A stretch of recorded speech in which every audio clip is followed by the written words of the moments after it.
जय श्री राम। स्वागत है एक बार फिर से आपका हमारे चैनल जी वीडियोस में। अभी तक हमने एपिसोड में देखा कि किस प्रकार से कुंभकर्ण जी की मृत्यु हो चुकी है। प्रभु श्री राम जी ने उन पर तब वार किया कि जब वो अटैक कर रहे थे उनकी प्रजा पर आत्मरक्षा के उद्देश्य से, लेकिन आत्मरक्षा के उद्देश्य से वो नहीं वार कर रहे थे कुंभकर्ण जी।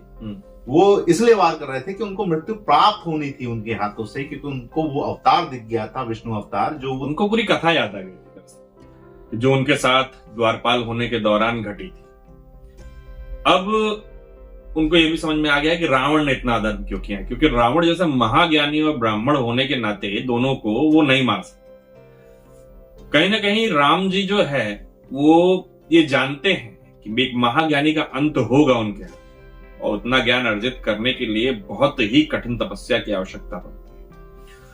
इसी का दुख भी है उनको, बारंबार यही कह भी रहे हैं कि तुम महाज्ञानी हो, क्या कर सकते थे तुम इस समाज के लिए, तुम सोच भी नहीं सकते हो राम। खैर कोई बात नहीं, सारी बातें बाद में।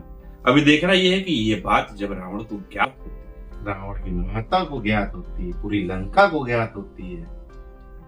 खासतौर पे कुंभकर्ण ने कहा भी था कि अगर वो दोनों मार दिए मुझे, अगर साधारण पुरुष नहीं, आप ये मान लीजिएगा और ये युद्ध यहीं पर स्थगित कर दीजिएगा। लेकिन रावण कहाँ सुनने वाला, देखते हैं उनकी माता भी शायद प्रयास मैं नहीं सुनूंगा। लेकिन हाँ, जैसी मृत्यु जटायु जी की दिखाई गई वैसी ही मृत्यु कुंभकर्ण जी की भी दिखाई गई। दोनों हाथ काट दिए गए, क्योंकि वो उन्हीं हाथों से बारंबार प्रयास कर रहे थे वध करने का या फिर हमला करने का। चलिए फिलहाल शुरू करते हैं एपिसोड 236 पार्ट 1।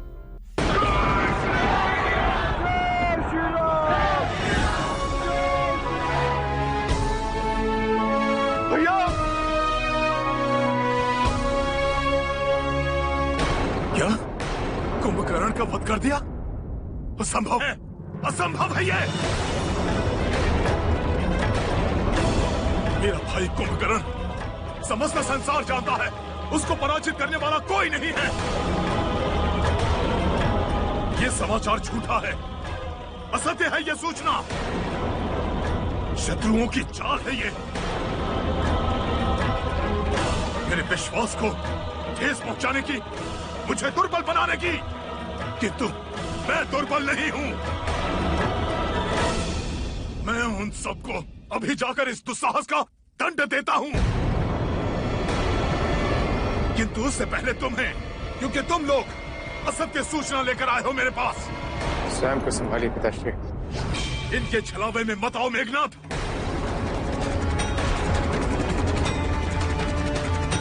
ये असुर नहीं, राम के वानर हैं, मायावी वानर,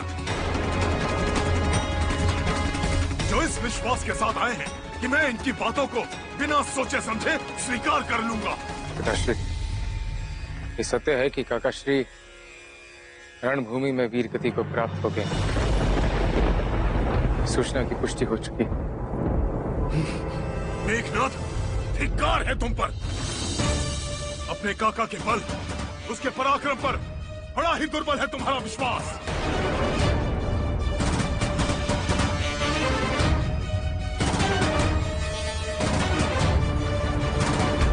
माता, आपने तो जन्म दिया है कुंभकर्ण को। ब्रह्मा से अजय होने का वरदान प्राप्त हुआ था उसको। विष्णु के अतिरिक्त उसे कोई नहीं मार सकता था, तो फिर वानरों के युद्ध में वो कैसे मारा जा सकता है? बताइए माता, बताइए इन सबको। लंकेश, सत्य को स्वीकार कर लीजिए। आपका अनुज एक वीर की भांति युद्ध में मृत्यु को प्राप्त हो गया। नहीं, नहीं, तुम सब झूठ बोल रहे हो। मुझे सत्य बताओ, सत्य बताओ, नहीं तो मैं तुम सबको मार दूंगा, सबको। लंकेश, मेरी बात ध्यानपूर्वक सुनो। लंका के राजा और अधिपति को ऐसा व्यवहार शोभा नहीं देता। अपनी सेना का मान सम्मान हो तुम, गौरव हो तुम। यदि तुम ऐसा व्यवहार करोगे तो संसार त्रिलोकपति को क्या कहेगा? एक राजा के लिए, एक नरेश के लिए अपने व्यक्तिगत दुख, अपने कुल के दुख में शोक संतप्त होना कदापि उचित नहीं है। ये सत्य है, ये सत्य है कि कुंभकर्ण वीर गति को प्राप्त हुआ है। यदि ये सत्य है कि कुंभकर्ण मारा गया, तो इस संसार में किसी को जीवित रहने का कोई अधिकार नहीं है। सब मारे जाएंगे, सब। मैं किसी को भी जीवित नहीं छोड़ूंगा, किसी को भी नहीं।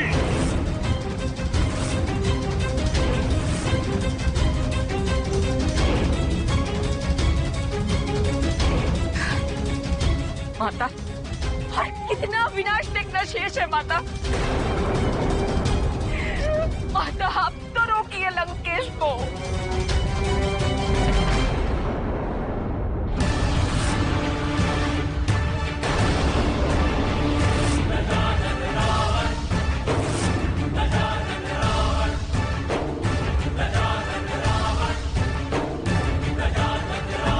तुम्हारे कारण मेरा पुत्र अक्षय कुमार मारा गया।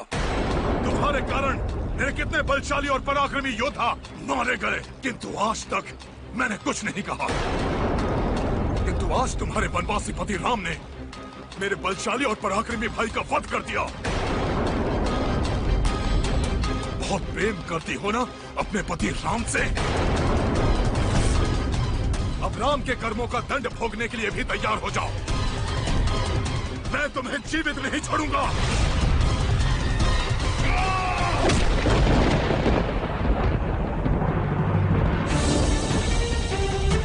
लंकेश,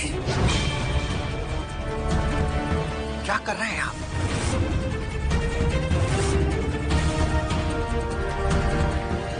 हट जाइए मैदानव। मैंने कहा था ना, सबको मार दूंगा। इसका आरंभ स्त्री से ही होगा। इसी के कारण मेरे परिवार को इतनी क्षति सहनी पड़ी है। लंकेश, एक असहाय स्त्री का वध करना लंका नरेश जैसे पराक्रमी को शोभा नहीं देता। सीता का वध करके ना तो आपकी समस्या का समाधान होगा और ना ही आपके क्रोध का अंत, क्योंकि युद्ध एक ऐसी विषम स्थिति में पहुंच चुका है जहां पर केवल आपके सामने दो विकल्प हैं। या तो आप जनक नंदिनी को राम के पास ससम्मान वापस कर दें, या फिर प्रतीक्षा करो क्षण की जहां पर किसी एक कुल का विनाश होगा, या तो राम का या रावण का।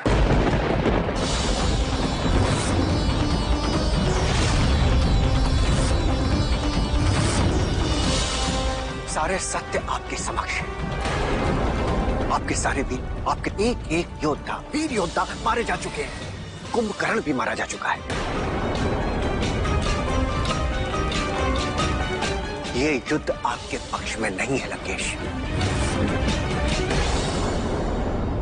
सीता को लौटाकर इस महाविनाश को रोकना ही उचित और तर्कसंगत होगा।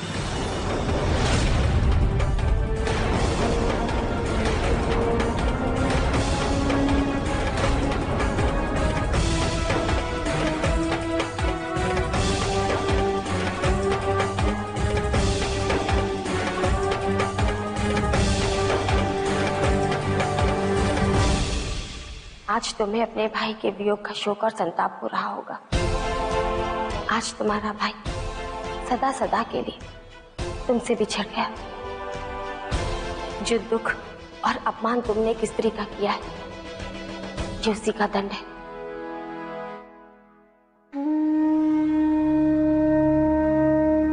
कोई माँ मुझ जैसी अभागन नहीं हो सकती। इस युद्ध का परिणाम क्या होगा मैं नहीं जानता, किंतु इतना अवश्य जानता हूं, यदि इस युद्ध में असुर कुल का विनाश हुआ तो उसका जितना दोष भ्राता लंकेश का होगा उतना आपका भी होगा।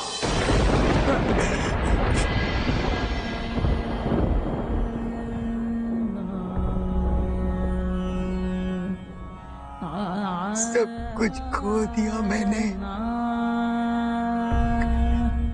अपने तीनों पुत्रों में से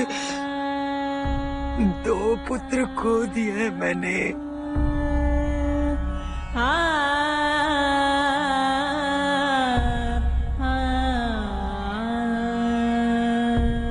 संसार में एक माता के लिए सबसे दुखदाई और असहनीय शोक होता है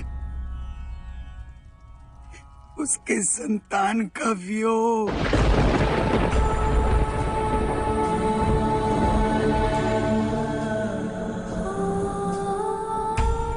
मंदोदरी, जिस दिन तुम्हारा पुत्र मृत्यु को प्राप्त हुआ उस दिन मुझे तुम्हारे दुख और पीड़ा की अनुभूति नहीं हुई थी, परंतु आज मुझे आभास हो रहा है। पर आज आभास हो रहा है मुझे